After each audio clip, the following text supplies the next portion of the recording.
Question कह रहा है a body is dropped from a certain height h is very large and second body is thrown downward with velocity of 5 metre per second simultaneously.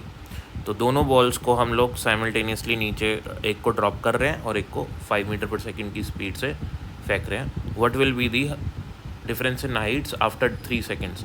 तो 3 second बाद ये कुछ यहाँ पहुँच गया होगा, लेकिन ये वाली बॉडी ज़्यादा नीचे आ गई होगी क्योंकि इसके पास इनिशियल स्पीड है। तो इनकी हाइट में कितना डिफरेंस होगा, मतलब ये वाली बॉल यहाँ पे है और ये वाली बॉल यहाँ पे है, तो इनकी हाइट में डिफरेंस कितना आ जाएगा 3 सेकेंड के बाद। तो दोनों बॉडीज़ मूव कर रही हैं, इसको रिलेटिव मोशन से कर लेते हैं। तो हम क्या करते हैं, इस वाली बॉल को अज्यूम कर लेते हैं वेलोसिटी ऑफ ए। तो ए की वेलोसिटी देखेंगे with respect to B, B के रेस्पेक्ट में, मतलब बी ऑब्जर्व कर रहा है ए को, ठीक है।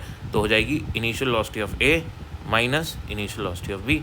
तो इनिशियल वेलोसिटी ऑफ ए तो 0 है, minus initial velocity of B वो है -5। तो हमारे पास आंसर आ जाएगा 5 मीटर पर सेकेंड, ठीक है। उसके बाद हम देखते हैं acceleration of A with respect to B.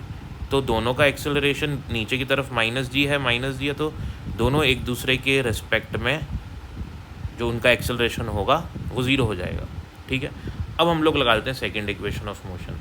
तो हमारे पास ये तो 0 हो गया, इसका मतलब क्या हुआ, इसका मतलब ये हुआ कि जो हमारी a with respect to b, यानी कि initial speed of a with respect to b, तो जो a की स्पीड है b देख रहा है a को, तो b क्या देख रहा है a को कि a जो है वो नीचे जा रहा है 5 मीटर पर सेकेंड स्पीड से और कांस्टेंट वेलोसिटी से, क्योंकि एक्सेलरेशन a का एक्सेलरेशन b के रेस्पेक्ट में 0 है, ठीक है।